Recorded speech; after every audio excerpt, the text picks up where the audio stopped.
आज मैं आप सभी को सुषुम्ना नाड़ी को कैसे नियंत्रित करें और सुषुम्ना नाड़ी को हम कैसे चला सकते हैं और जब सुषुम्ना नाड़ी चले तो हमें उस दौरान क्या करना चाहिए और क्या नहीं करना चाहिए उसके बारे में समझाऊंगी।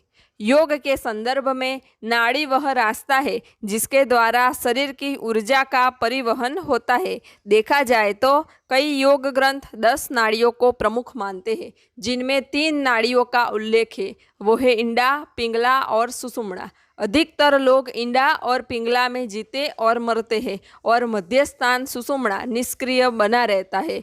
परंतु सुषुम्ना मानव शरीर विज्ञान का सबसे महत्वपूर्ण पहलू है। जब ऊर्जा सुषुम्ना नाड़ी में प्रवेश करती है, जीवन असल में तभी शुरू होता है। यदि एक बार सुषुम्ना में ऊर्जा का प्रवेश हो जाए तो आप एक नए तरह का संतुलन पा लेते हैं। इससे आपके अंदर एक विशेष संतुलन आता है जिस पर बाह्य परिस्थिति का प्रभाव भी नहीं पड़ता।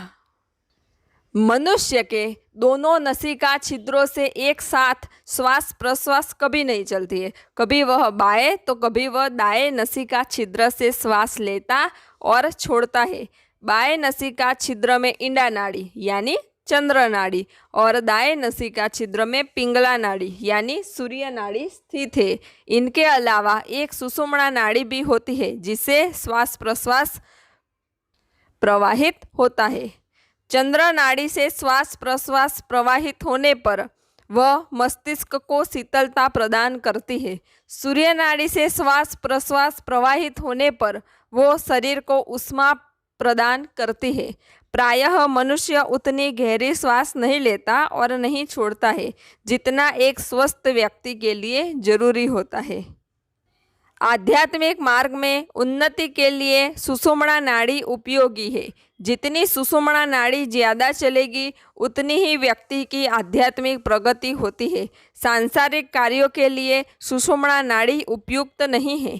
तो अब कैसे पता लगाए कि आपकी सुषुम्ना नाड़ी चल रही है?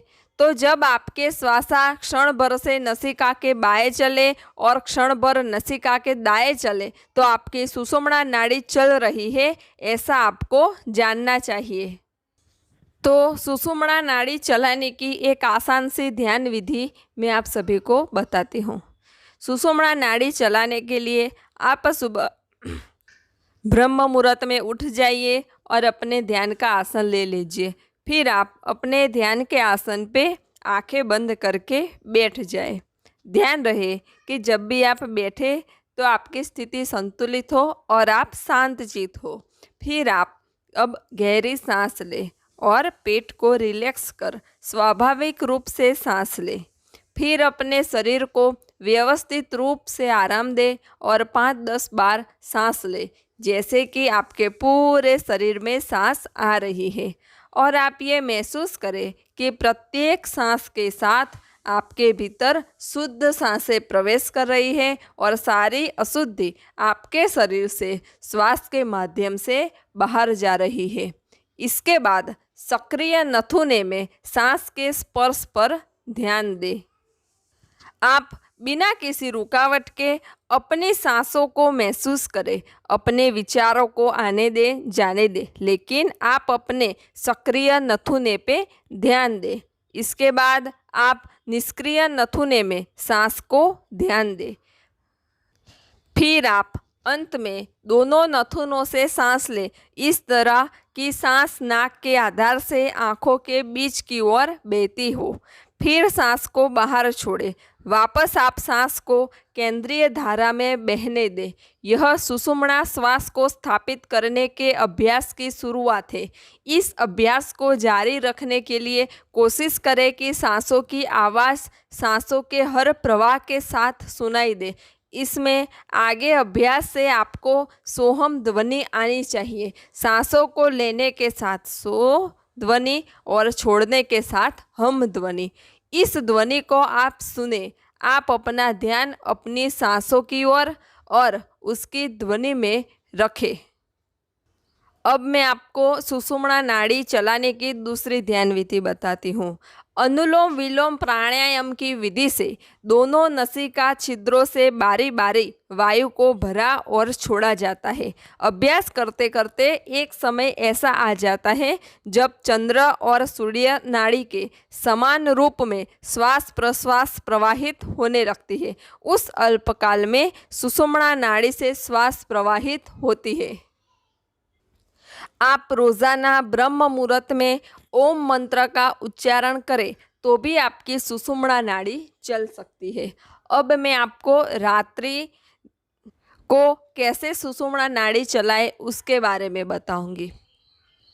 तो रात को सोते समय आप अपने बिस्तर पे सीधा लेट जाए और अपने शरीर को ढीला छोड़ दें और रिलैक्स होकर आप अपना ध्यान आज्ञा चक्र पर रखें, यानी हम जहाँ तिलक करते हैं वहाँ। फिर अपनी श्वास आराम से लें जिसे आपकी सुषुम्ना नाड़ी चलेगी। अब मैं आप सभी को बताऊंगी कि जब आपकी सुषुम्ना नाड़ी चले तो आपको क्या करना चाहिए। जब साधक की सुषुम्ना नाड़ी चले तो साधक को ध्यान, भजन और ईश्वर की आराधना करनी चाहिए।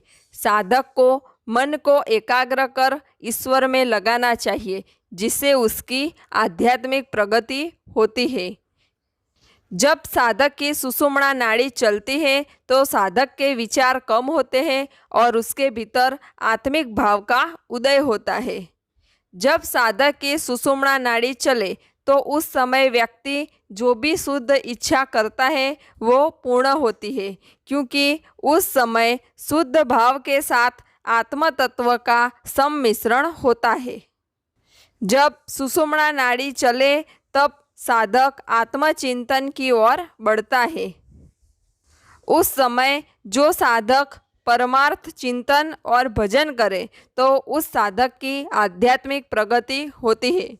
जब सुषुम्ना नाड़ी ज़्यादा चलती है तो साधक में वैराग्य भाव बढ़ता है और साधक ध्यान मग्न होता है।